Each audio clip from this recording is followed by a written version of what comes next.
عن أنس رضي الله تعالى عنه قال قال رسول الله صلى الله عليه وسلم إذا دخل رجب আমার নবী বিশ্ব নবী রাহমাতুল্লাহ আলামিন বলেন, যখন রমজান মাসের পূর্বে শাবান মাস, তার পূর্বে যখন তোমরা রজব মাস পেয়ে যাও, আর আল্লাহুম্মা বারিক লানা ফি রজব ওয়া শাবান ওয়া বাল্লিগনা রমাদান।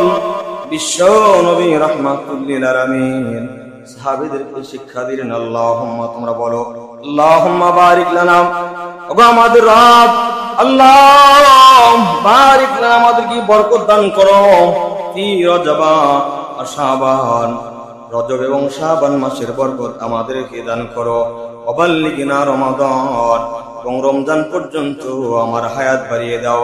এবার জবান খুলে বলেন তো, নবী আলাইহিস সালাতু ওয়াস সালাম যে দোয়া শিক্ষা দিয়েছেন, দোয়ার উপর আমাদের আমল করার দরকার, জোরে বলেন আছে না নাই? এই দোয়ার উপর আমল করেছেন সাহাবায়ে কেরাম, আমার নবী নিজে আমল করেছেন, সাহাবীদেরকে আমল শিক্ষা দিয়েছেন। যখন তোমরা রমজান পরবর্তী রজব মাস শাবান মাস পাও, এই সময় তোমরা বেশি বেশি করে আল্লাহ পাকের কাছে দোয়া করো। রমজান মাস এমন একটা মাস, এমন একটা ফজিলতের মাস, রহমতের মাস, মাগফিরাতের মাস, নাজাতের মাস।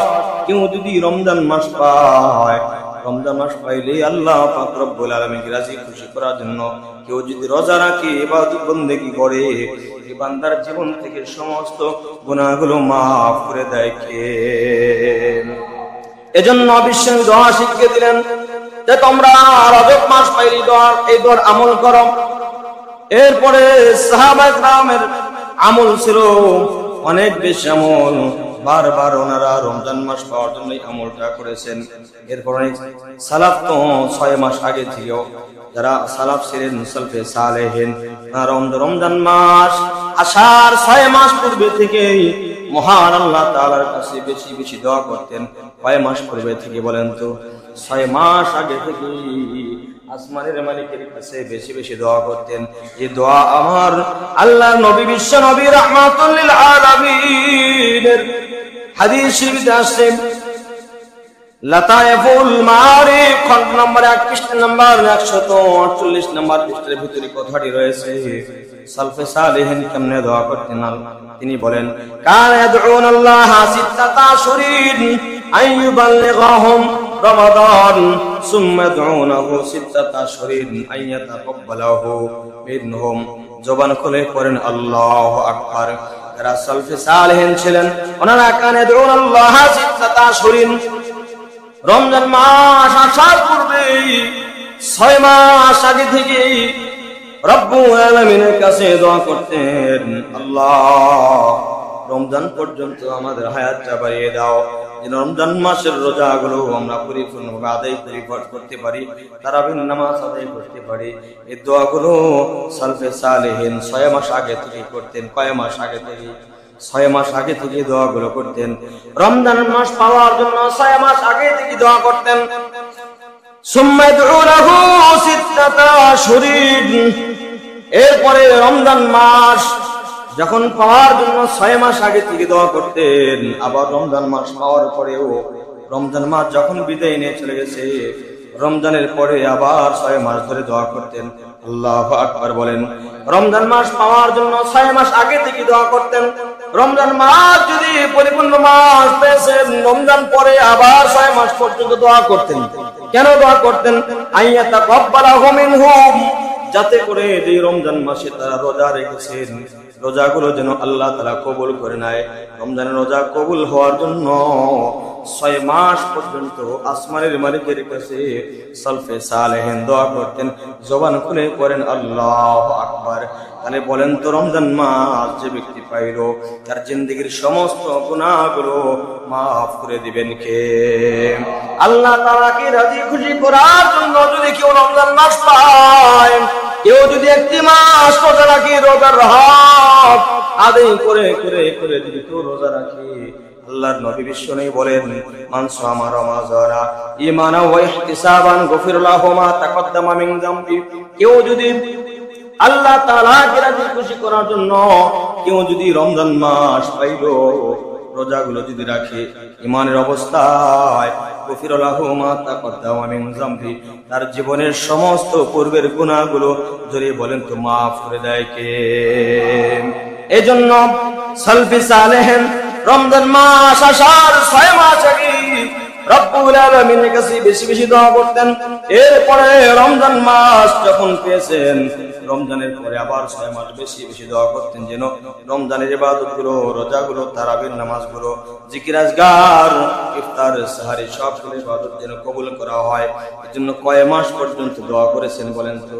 6 মাস পর্যন্ত। আমরাও তো রোজা রাখি, মনে করলাম 30টা রোজা রাখছি, খুব সফলতা পেয়েছি। আসলে যে রোজা রাখছেন এ রোজা কবুল হবে কিনা জানা আছে?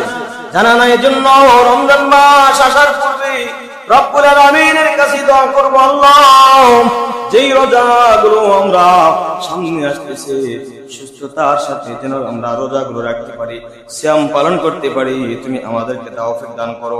এবং রমজান মাস পাওয়ার পর রমজান শেষ হলো, মনে করলাম 1টি মাস রোজা পেয়েছি, বড় সফলতা অর্জন করেছি। না না না, রমজান পাওয়ার পরেও রমজানের পরে আমরা আবার আল্লাহ পাকের কাছে দোয়া করব যে আল্লাহ 1টি মাস আমরা রোজা রেখেছি, তারাবির নামাজ পড়েছি, জিকির আজকার করেছি, ইফতার করেছি, সাহারি করেছি, আল্লাহ আমাদের সমস্ত আমলগুলো কবুল করো। এইভাবে 6 মাস পর্যন্ত সালফে সালেহিন রব্বুল আলামিনের কাছে দোয়া করতেন। জবান খুলে পড়েন আল্লাহু আকবার। আরো দোয়া করতেন, আল্লাহুম্মা সাল্লিমনি ইলা রমাদান ওয়া সাল্লিমনি রমাদান ওয়া তাসাল্লামহু মিন্নি মুতাকাব্বালান। আল্লাহু আকবার বলেন। এভাবে দোয়া করতেন, আল্লাহ রমজান মাস আসতেছে, সুস্থতার সাথে আমাদেরকে নেক হায়াত দান করো, যেন সুস্থতার সাথে আমরা রোজাগুলো থাকতে পারি, সাহারি করতে পারি, ইফতার করতে পারি, তারাবির নামাজ পড়তে পারি। এভাবে রব্বুল আলামিনের কাছে সালফে সালেহিন বেশি বেশি দোয়া করতেন। আমাদেরও দোয়া করার দরকার আছে না নাই?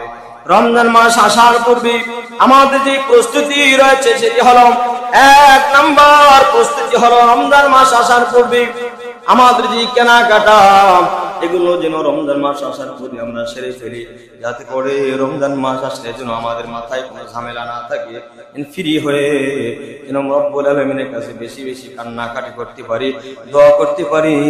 এজন্য আমরা আগে আগে কেনাকাটা সেরে ফেলবো। কয় নাম্বার কাজ এটা? 1 নাম্বার কাজ হলো আমার আপনার যত রমজান মাসের প্রস্তুতি আছে, রমজান মাস যেন সুন্দরভাবে রাত জেগে জেগে যেন ইবাদত করতে পারি, কোনো যেন টেনশন না থাকে। কেনাকাটার বিষয়, অমুক জিনিস লাগবে, অমুক জিনিসের প্রয়োজন, এগুলো মানুষকে টেনশনে ফেলে দেয়। আর টেনশন যদি মানুষের মাথায় থাকে তাহলে ইবাদত বন্দেগী কেমন ভালো লাগে না, কথা বলেন ঠিক কিনা? রমজান মাস আসার পূর্বে আমার আপনার কাজ হবে টেনশন ফ্রি হওয়া, টেনশন যেন আমাদের না থাকে। যত কেনাকাটা আছে 1 নাম্বার হলো কেনাকাটা করে ফেলবো।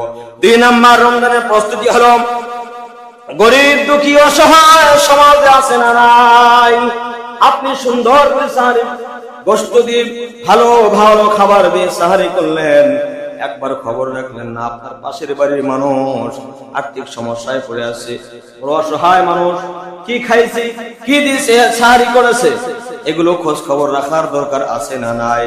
অনেক বাড়িতে থাকি সামান্যতম খাবার খেয়ে তারা রোজা থাকে, সিয়াম পালন করে, আছে না নাই?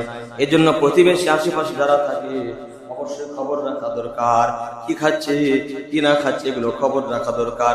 পারলে বিষ্ণু বলেন রমজান মাস পেছো, রোজাদার বান্দাদের বাড়িতে কি খাবার তৈরি হচ্ছে খবরগুলো রাখো, রান্না করে ভালো ভালো খাবারগুলো। রোজাদার বান্দা বান্দিদের অসহায় আছে, আলেম ওলামা আছে, এলাকার ভিতরে সুনামধন্য ব্যক্তি আছে যারা পরহেজগার, তাদের ঘরে ঘরে ভালো ভালো খাবারগুলো তাদের ঘরে ঘরে পাঠিয়ে দাও। জবান খুলে বলেন তো, এইভাবে যদি পাঠিয়ে দেওয়া হয় এই সমাজের ভিতরে বরকত দান করবেন কে?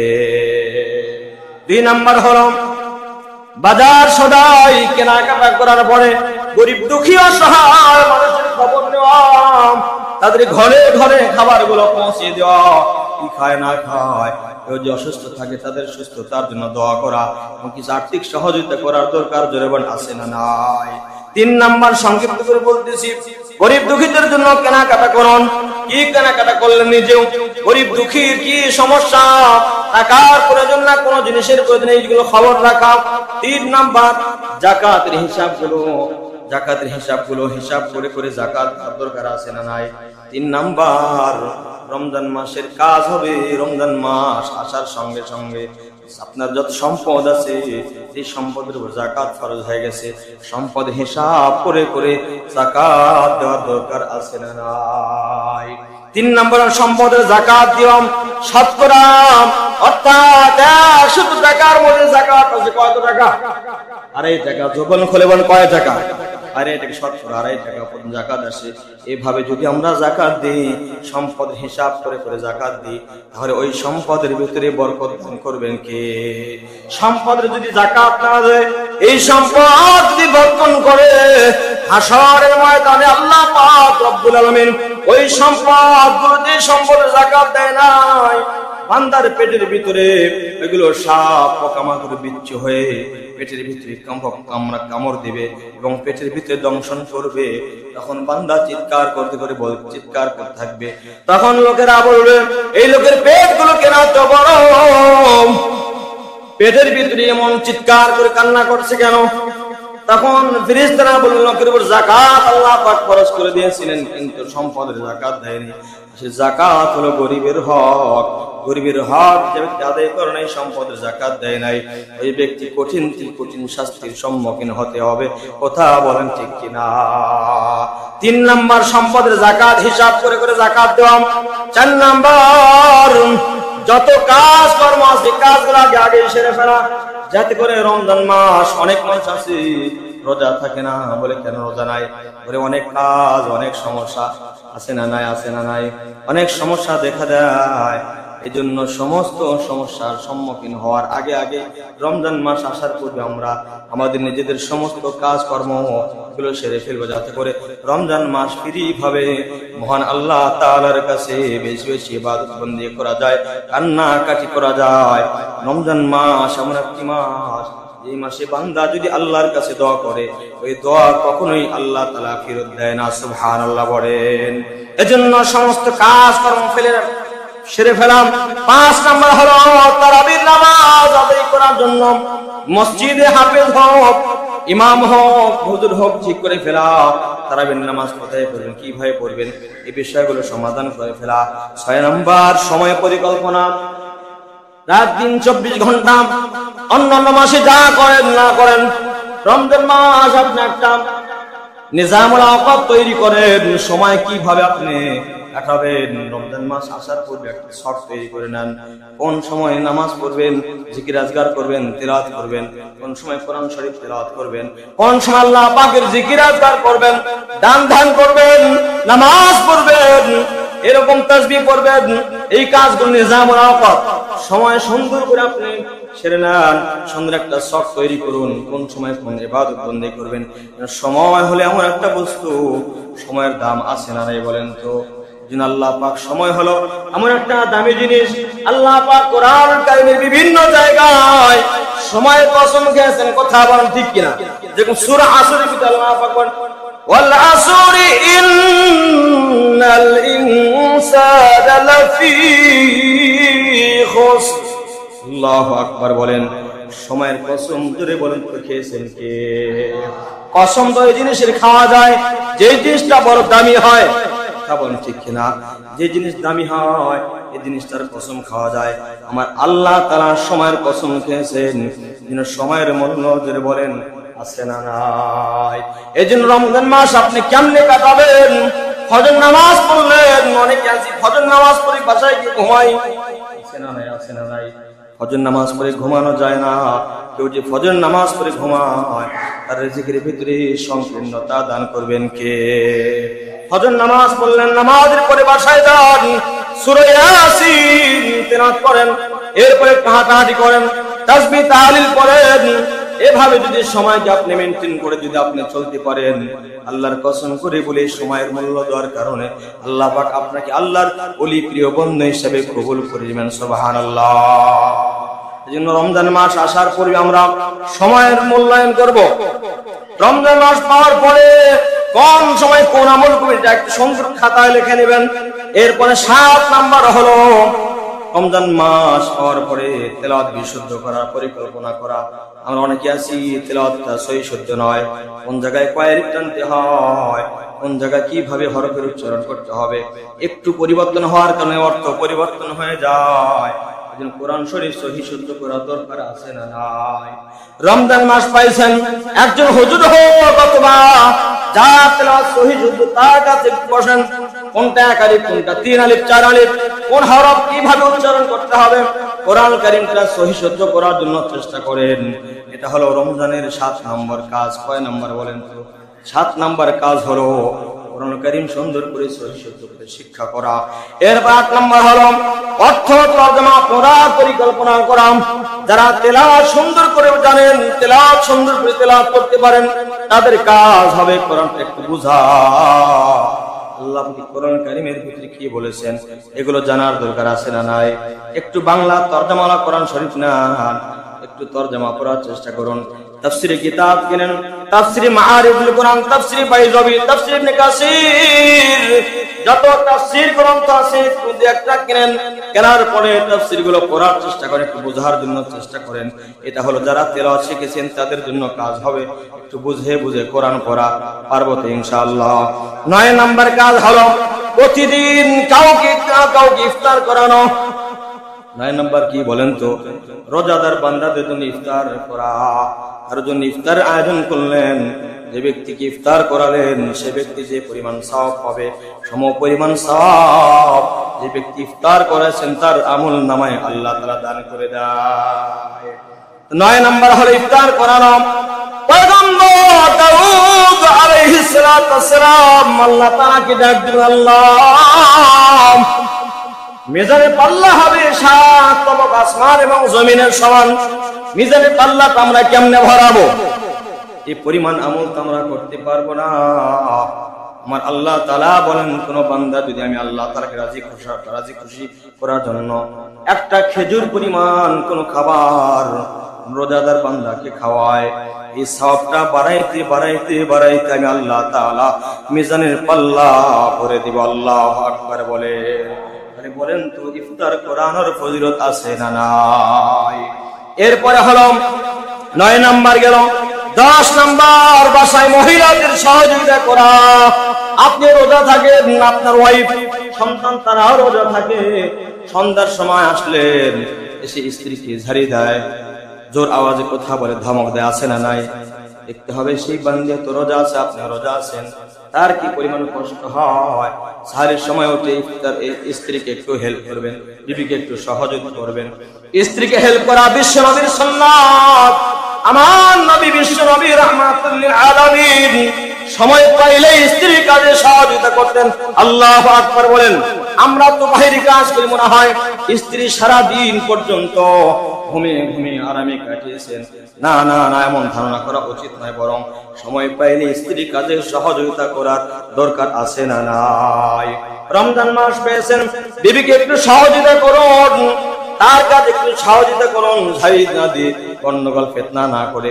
স্ত্রীকে ভালোবেসেছেন বিশ্বনবী মুহাম্মদুর রাসূলুল্লাহ সাল্লাল্লাহু আলাইহি ওয়াসাল্লাম। কেউ যদি ভালোবেসে স্ত্রীকে একটা সুন্দর নাম ধরে ডাক দেয়, 2 রাকাত নফল নামাজ পড়লে যেই পরিমাণ সওয়াব হবে, এই পরিমাণ সওয়াব যদি বলেন তো দান করবেন কে? এজন্য বিবিকে ভালোবাসার কথা বিশ্বনবী বলেছেন। এজন্য ঘরে যখন আসবেন বিবিকে একটু সহযোগিতা করুন, তার কাজে একটু হেল্প করুন। 10 নম্বর বাসায় গিয়ে বিবিদেরকে সাহায্য করা। 11 নম্বর রমজান শেষ দশকে ইতিকাফ করা। রমজান মাসের শেষ দশকে কি করা বলেন তো? ইতিকাফ করা। ইতিকাফ আমরা করব, এখন থেকে নিয়ত করে নেন রমজান মাসের শেষ 10 দিন যেন আমরা ইতিকাফ করতে পারি। আল্লাহ তাআলা তৌফিক দান করেন। 11 নম্বর গুনাহ বদ অভ্যাস পরিত্যাগ করা। রমজানের বাহিরে আল্লাহর বান্দারা বেরি খায়, আছে না নাই? পান খায়, এরকম অভ্যাস কিন্তু অনেক মানুষের আছে। পান খাওয়া দোষের কিছু নয়, তবে যারা বিড়ি খায়, এই সমস্ত মানুষ রমজান বাহিরে যারা বিড়ি খায়, রমজান মাস পর পর নমত খালি ইফতার করার পরে গরুরি রাস্তার পাশে গিয়ে আড়াল হয়ে বেরি খায়, এমন মানুষ আছে না নাই? আল্লাহর কসম করে বলি, পেঁয়াজ খাইলে যদি রহমতের ফেরেশতারা বান্দার কাছ থেকে সরে যায়, নিকৃষ্ট জিনিস বিড়ি যদি কেউ খায়, ওই বান্দার কাছে কখনো রহমতের ফেরেশতা আসতে পারে না, কখন আসবে না। এজন্য যাদের বেরি খাওয়ার অভ্যাস আছে, অভ্যাসটা ছেড়ে দেন। যেন বেরি খাওয়া ভালো কাজ না খারাপ কাজ, মুমিনের কাজ না শয়তানের কাজ। এই বেরির সাথে আগুনের সম্পর্ক আছে না নাই? আগুনের সম্পর্ক জাহান্নামের আগুনের সাথে, কথা বলেন ঠিক কিনা? বিড়ি খাচ্ছেন, সত্যি দেখবেন হাসরের ময়দানে আল্লাহ পাক রব্বুল আলামিন যেভাবে আপনি বিড়ি খাইলেন, আপনার মুখেও আল্লাহ পাক আগুন লাগিয়ে দিবে, কথা বলেন ঠিক কিনা? যাদের বেরি খাওয়ার অভ্যাস আছে, গাঞ্জা খাওয়ার অভ্যাস আছে, ইয়াবা মদ খাওয়া হারাম খাওয়ার যাদের অভ্যাস আছে, রমজান মাস আসার পরে পরিত্যাগ করেন।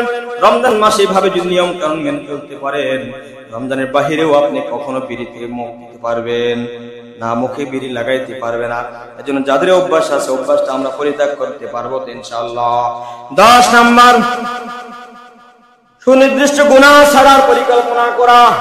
রমজানের বাহিরে যে গুনাহ করতেছিলেন, ব্যবসার ভিতরে গিয়ে 10 টাকা লাভ হইলে আপনার চলে, কিন্তু যখন খরিদ্দার ব্যবসার জন্য আসছে, ক্রয় করার জন্য আসছে, জিনিসটাকে 3 গুণ 4 গুণ বেশি ডবল করে আপনি বিক্রয় করলেন, কিন্তু লোকটাকে আপনি ঠকালেন।